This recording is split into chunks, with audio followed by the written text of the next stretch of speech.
Hello, and welcome back to Nerd News. Today we have a new trailer for Fire Emblem Engage coming out in January, and also we have the first full image of the original Gote 13. Let's get started. First up, we have the new trailer for Fire Emblem Engage, and this just shows a little bit more of the story details. Not a whole lot more, but we get to see more of Marth interacting with the new red and blue haired character. We see a few more characters from the past Fire Emblem games. One of them, I believe, is from Fates, or it's from one of the 3DS games, one of the later 3DS games. I don't remember the names. I haven't played all of the Fire Emblem games, just a handful, most of the home console ones, but the DS, 3DS era is what I'm really missing here. But it looked really good. I really liked the cobra-headed dragon that we see, and we get to see an image of evil Marth, which looked pretty good. His hair turned red. Kind of weird, kind of cool. Looking forward to this game. Looked really good, and again, comes in January, so only a few months away. Next up, we have a new Sky Striker card, and this one is Love Magus Cilia. Level 6 Water Machine Effect Monster, 2200 attack, 1000 defense. This card is always treated as a Sky Striker card, and you can only use the first, second, and third effect of this card's name each once per turn. 1. You can discard a spell card, special summon this card from your hand. 2. You can banish one spell from your graveyard, give control of this card to your opponent, and if you do, special summon one Sky Striker monster from your graveyard. And 3. If this card is destroyed by battle or card effect and sent to the graveyard, you can target one of your banished Sky Striker spells, add it to your hand. This card seems pretty good. I don't know how good it'll be in Sky Striker itself, but the discard a spell to special summon itself just makes this a pretty decent level 6 extender. It's also a machine, which is good.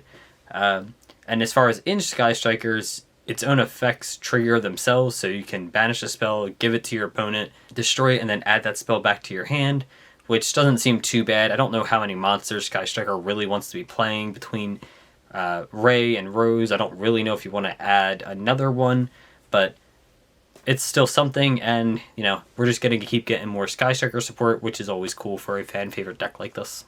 And next up, Master Duel has put out a new ban list yet again. In this one, we got Barrier Statue of the Stormwinds to 0, Anti-Spell Fragrance to 2, Galatea, the Orcus Automaton to 2, Gen X Ally Birdman to 2, and Magical Meltdown returns to 3. Magical Meltdown to 3 means nothing. Alistair the Invoker is just not really that good anymore, as Invoked is not the deck it once was, so that's fine. Birdman could go to 3 and no one would care. Galatea could go to 3, no one would care. Anti-Spell to 2, I mean, that's fine, but it's not enough to actually do anything to Anti-Spell, so who cares? And Barrier Statue of the Stormwinds being banned is something that should have happened a while ago. Nobody likes floodgates, especially in a format with no siding and best of ones.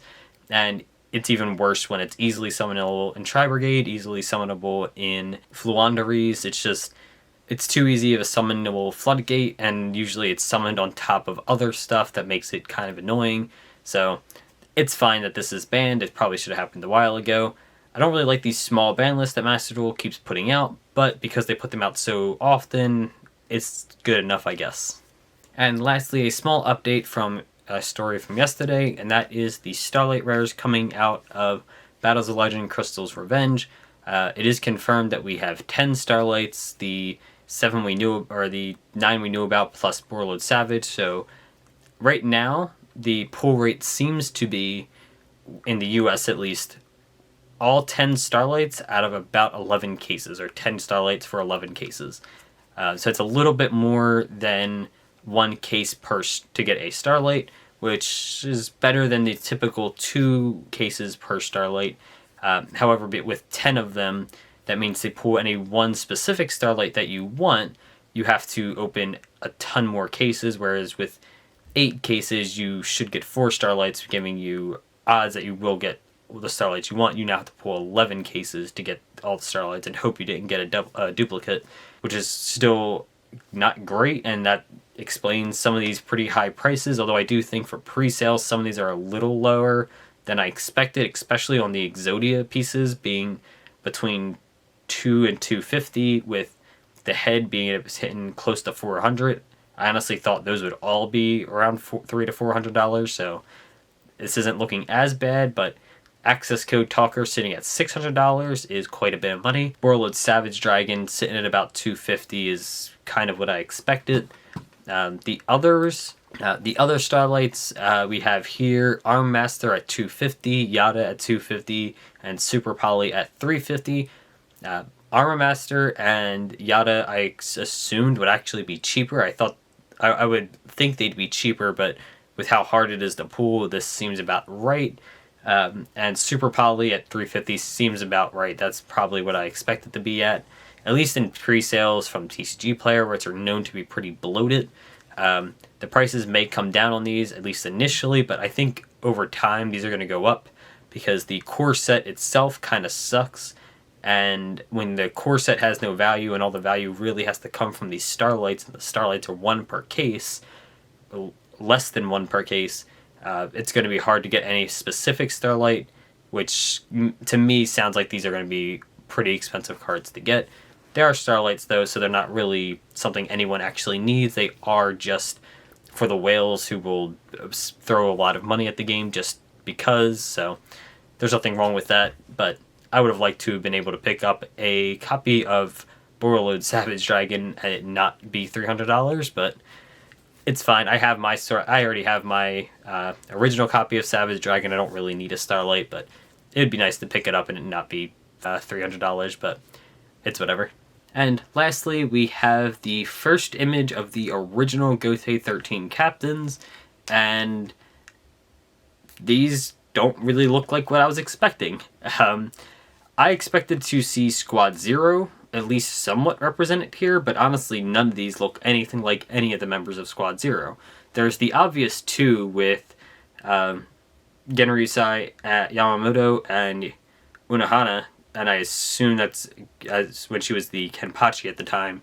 But other than that, all of these look like pretty unique characters. A couple of them kind of match the silhouettes that we saw in the manga, but they were all very like blacked out. You couldn't really tell who was who or any real distinguishing features. It was just the silhouette. The only ones I can really make out as being like maybe a relative of someone that we do know are this person right here in the front. I can't really tell if this is a male or female, mostly because I assume this is a Shihoan, and we've seen Yoruichi and her brother, and they look almost identical. It was actually really hard to tell that her brother was her brother. So I don't really know if this is going to be male or female. I could see it going either way, but other than that, I don't really know who. I have no real clues on any of these other captains. They all look pretty distinct and unique. This guy looks really old over here on behind her pink hair, but it's a cool image. It's nice to finally see. I have a feeling we're going to get this in the next episode, since the next episode would be right about when we would have seen those silhouettes. So instead of the silhouettes, I assume we're going to get something closer to this for the episode. It's cool. I hope if Kubo does more of the held chapters, we end up getting a little bit more about these characters, but honestly, it's just an image. There's not a whole lot to go on. They look cool, they look interesting, but there's not a whole lot to go on right now. And that's all the news for today. Thanks for watching. Don't forget to like, comment, and subscribe down below. And let me know what you think of Fire Emblem Engage. Are you going to pick it up? It comes out right after the holidays, but it does look really good in my opinion. Let me know what you think. And we'll be back tomorrow with more nerd news. Bye.